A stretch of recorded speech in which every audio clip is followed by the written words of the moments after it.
প্রধানমন্ত্রী নরেন্দ্র মোদীকে ফোন নেতানিয়াহুর। দুই রাষ্ট্রনেতার ফোন আলাপতেই খবর ছড়িয়ে পড়ে পশ্চিমা সহ সারা বিশ্বে। অফিসিয়ালভাবে জানানো হয়েছে দুজনের কী বিষয় নিয়ে কথা হয়েছে। এই প্রথম নয়, আগেও একাধিকবার প্রধানমন্ত্রী নরেন্দ্র মোদীর সঙ্গে নেতানিয়াহুর ফোনে কথা হয়েছে। ভারত ও ইসরায়েলের মধ্যে দীর্ঘদিনের সম্পর্ক। যৌথভাবে কি আবারও কোনো অপারেশনে নামছে ইসরায়েল আর ভারত? সেটাই এখন লাখ টাকার প্রশ্ন। এর আগেও মোসাদ আর যৌথভাবে অভিযান চালিয়েছে, সেটা অফিসিয়াল হোক বা আনঅফিসিয়াল। দুই দেশের সম্পর্কের একটা বড় ভিত হলো সন্ত্রাসবাদ দমন। একদিকে যেমন দুই দেশের অংশীদারি সম্পর্ক নিয়ে কথা হয়েছে, তেমনি সন্ত্রাসবাদের বিরুদ্ধে জিরো টলারেন্সের অবস্থানও স্পষ্ট করেছেন দুইজন।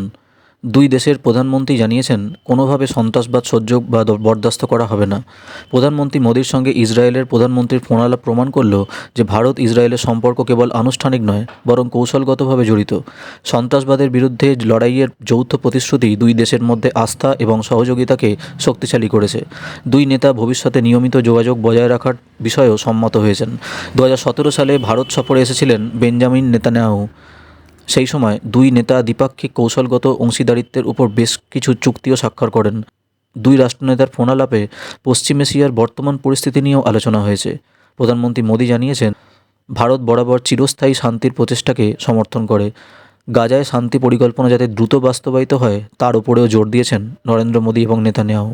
ভিডিওটি ভালো লাগলে লাইক, শেয়ার, কমেন্ট করতে ভুলবেন না। ধন্যবাদ।